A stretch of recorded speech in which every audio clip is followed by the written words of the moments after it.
Olá pessoal, hoje eu quero conversar com vocês sobre os crimes contra a honra, as famosas calúnia, difamação e injúria, que são crimes bastante comuns, as pessoas perguntam muito sobre esses crimes, então nós vamos conversar um pouquinho hoje sobre eles. Em primeiro lugar, nós temos que ver o que a calúnia e a difamação têm em comum.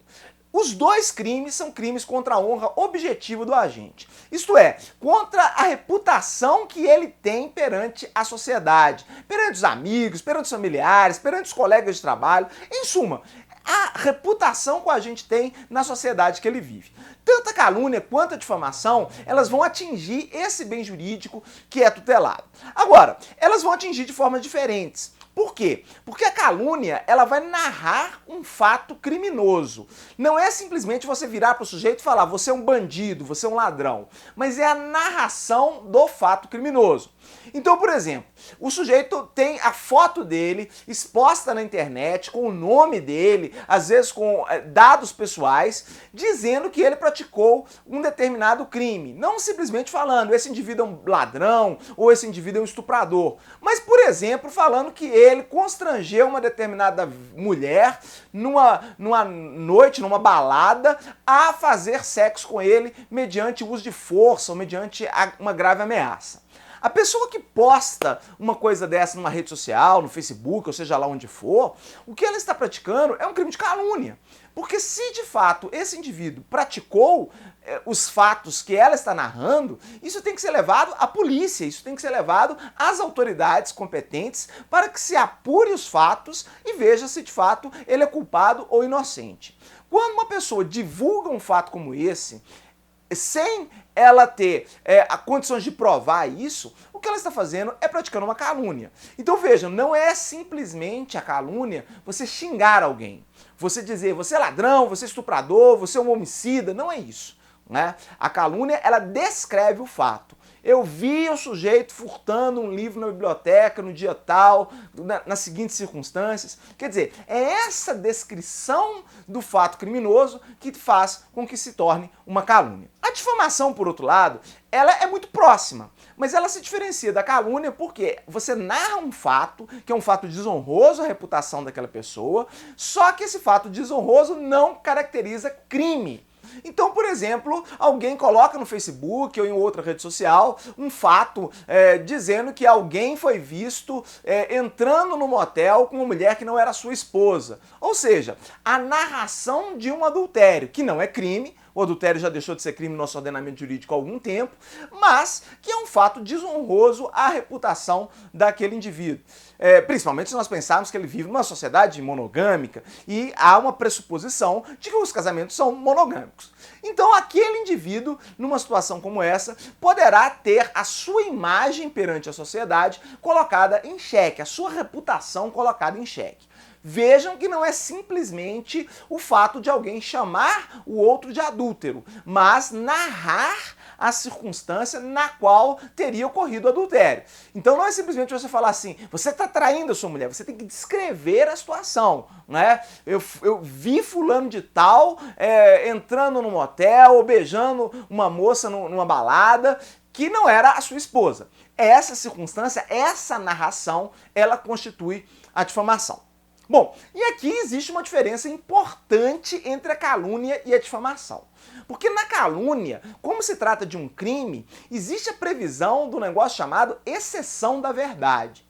Então, se a pessoa narrou o fato criminoso e ela foi processada por calúnia, se ela tiver provas do que ela alegou, ela pode apresentar em juízo uma exceção da verdade e dizer, olha, eu tenho como comprovar aquilo que eu aleguei. E aí nós vamos ter o início de um processo criminal contra a pessoa que supostamente teria sido caluniada para que se demonstre que de fato ela praticou o crime narrado e, portanto, não houve uma calúnia, mas sim a descrição de um crime que de fato ocorreu. Claro que para se entrar com uma exceção da verdade, a pessoa que narrou os fatos, ela tem que ter provas do que ela alegou. Se ela não tiver provas, não tem como ela entrar com uma exceção da verdade. Agora, a difamação não. A difamação ela não permite a exceção da verdade, salvo num caso muito específico, quando a difamação é praticada contra funcionário público. Por exemplo, quando alguém diz que um funcionário público não vai trabalhar, né, que ele é um funcionário público preguiçoso, e aí nessas hipóteses pode eventualmente você fornecer provas do alegado, o que seria, então, uma exceção da verdade na difamação. Mas a regra da difamação é que não cabe a exceção da verdade. Por quê? Porque na vida pessoal, evidentemente, as pessoas não têm nada a ver com a vida das outras. Elas não têm, digamos assim, um direito à fofoca. Ela tem simplesmente direito à manifestação de pensamento. Mas isso não implica em você sair narrando, digamos assim, os podres dos coleguinhas. Isso não é, digamos assim, um direito de ninguém. Então, se naquele caso original que eu dei, uma pessoa narrou que viu alguém entrando no motel com uma mulher que não é a esposa desse indivíduo, não existe a possibilidade dela comprovar que o que ela falou é verdade, porque ainda que ela o faça, isso constitui difamação. A difamação ela não é necessariamente de mentiras. Você pode difamar pessoas contando fatos verdadeiros. Por quê? Porque a ideia do ordenamento jurídico é evitar a própria fofoca, é evitar que moralistas que não têm nada a ver com a vida íntima das pessoas saiam por aí divulgando coisas da vida íntima que não interessam a mais ninguém.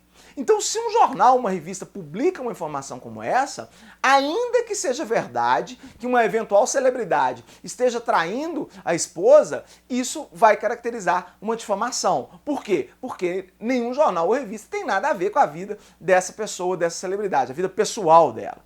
Então, a difamação, ela pode ocorrer, inclusive, quando os fatos narrados são verdadeiros, né? O que diferencia a difamação da calúnia é que a calúnia você narra um fato criminoso. Portanto, há um interesse público, nitidamente público, de que se for o fato verdadeiro, que aquele que alegou os fatos possa provar a verdade dos fatos. A difamação não. Como os fatos não são criminosos, o que se faz é um mero juízo moral dos fatos narrados, que a moral, como nós já falamos em vídeos anteriores, vai variar muito de acordo com as pessoas que vão analisar o fato. Então ninguém tem nada a ver com a vida pessoal dos outros, portanto a difamação, mesmo quando verdadeira, ela é criminosa, né? E mais, não caracteriza a calúnia ou a difamação somente aquele que inventa o fato. Se o indivíduo compartilha, por exemplo, uma postagem na internet, sabendo que essa postagem é falsa e aumenta a calúnia ou aumenta a difamação, ele poderá ser responsabilizado também pela calúnia e pela difamação. Ou seja, não é o criminoso simplesmente aquele que inventa o fato narrado, mas ou que narra uma verdade, no caso da difamação, uma verdade inconveniente, vamos dizer assim. Agora, aquele que propala, aquele que espalha também o fato, ele responde também pela calúnia e pela difamação. No caso da calúnia, ele tem que saber que o fato é falso. Se ele achar que o fato é verdadeiro, não vai caracterizar a calúnia, porque a calúnia ela pressupõe o dolo, ou seja, ela pressupõe que a pessoa tenha consciência de que o que ela narra, ela é um fato falso, né? Se a pessoa de boa fé, ela acha que o fato é verdadeiro, não há, portanto, a calúnia.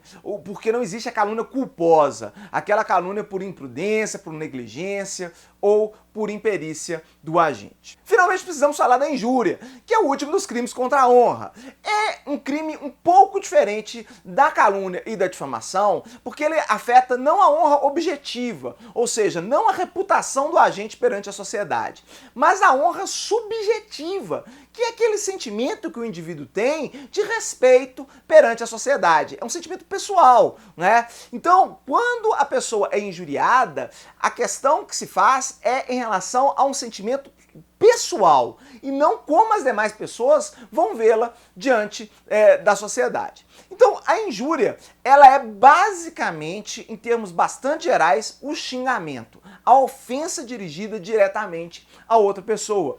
Então, se você xinga a pessoa de canalha, de bandido, de corrupto, de ladrão, qualquer uma dessas situações é uma mera injúria, é um xingamento que vai atingir aquele indivíduo e que vai fazê-lo se sentir mal, se sentir ofendido. Uma diferença importante entre os crimes de calúnia e difamação que lesam a honra objetiva e a injúria que lesa a honra subjetiva do agente é que os dois primeiros, a calúnia e a difamação, para se consumarem, eles precisam chegar ao conhecimento de outras pessoas. Por quê? Como o bem jurídico tutelado é a reputação do indivíduo perante a sociedade, o crime só se consuma se outras pessoas ficarem sabendo, tomarem ciência do fato narrado, do fato calunioso ou da difamação narrada. Enquanto que a injúria, como o bem jurídico tutelado é a honra subjetiva, é o sentimento que o agente tem perante ele mesmo, então ele, para se consumar, basta que ele tome ciência da agressão verbal que foi feita. Então, se o agente foi xingado, o simples fato dele tomar ciência, dele ouvir o xingamento, já caracteriza a injúria, porque a honra é uma honra subjetiva, é a honra do agente, enquanto que na calúnia e difamação, a reputação do agente perante a sociedade, que é o bem jurídico tutelado. Então essa é uma diferença interessante e importante entre os crimes de calúnia, difamação e injúria, até porque eles vão influenciar no momento da consumação do crime, dependendo de haver pessoas presentes ou não, outras pessoas tomarem ciência ou não da calúnia, da difamação ou da injúria. Uma questão importante em relação não só à injúria, mas à calúnia e à difamação, é que são crimes dolosos, ou seja, o agente deve ter a vontade de provocar a ofensa. Então, especialmente na injúria, isso é muito relevante, porque às vezes a pessoa faz um determinado comentário ofensivo porque ela é sem noção, ela não tem senso de oportunidade, mas não era o intuito dela de ofender. Agora, isso não caracteriza a injúria. Para que se caracterize a injúria, é imprescindível que o agente tenha dolo de ofender a vítima. E isso vai caracterizar a injúria se houver, então, a vontade, o dolo dele de ofender a vítima. Um tipo de injúria especial que existe no nosso ordenamento jurídico é a chamada injúria por preconceito, também às vezes conhecida como injúria racial, porque muitas vezes esse preconceito é um preconceito racial. Então, se o indivíduo vai se valer de características de raça, de etnia, de religião, ou às vezes de origem regional do indivíduo, para fazer a ofensa, isso pode caracterizar uma injúria racial, que a pena é maior porque, de certa forma, ela não ofende só aquele indivíduo que está ouvindo a ofensa, mas ela ofende todo aquele grupo étnico, racial, ou religioso, ou a origem, né, daquele indivíduo, por conta de uma ofensa que foi proferida a alguém, mas acaba reverberando aí nos demais membros daquele grupo. Então a pena é aumentada.